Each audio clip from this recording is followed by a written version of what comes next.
5 minutos del Espíritu Santo. 8 de octubre. Dentro de nosotros hay mucha energía que desperdiciamos en los miedos, las tristezas, la envidia y tantas otras sensaciones inútiles. Pero esa energía despertada por las malas sensaciones puede ser utilizada positivamente, porque el Espíritu Santo puede sanarla y convertirla en algo positivo si aceptamos dar el paso que Él nos propone. El miedo al futuro, por ejemplo, debe convertirse en un desafío que nos estimule a prepararnos con entusiasmo para enfrentarlo. Es precioso ver cómo esa energía del miedo se convierte en esperanza y decisión.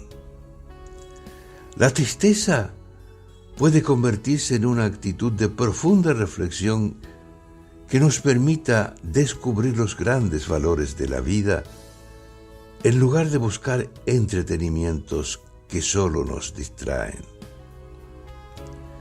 La energía que se despierta en la envidia también puede convertirse en algo positivo, en la capacidad de dejarse movilizar por esa persona que envidiamos y comenzar a tomar a esa persona como un estímulo para sacar lo mejor de nosotros mismos, pero a nuestro modo y con nuestra propia misión, sin pretender copiar lo que el otro hace.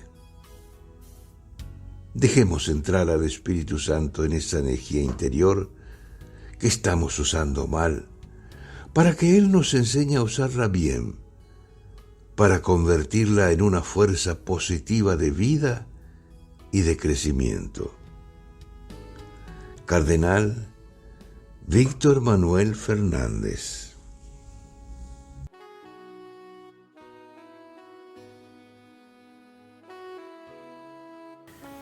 ¿Te gustó el video? Danos un like, un dedito hacia arriba porque te gustó. Suscríbete al canal y no dejes de tocar la campanilla, así te avisaremos cada vez que subimos un video.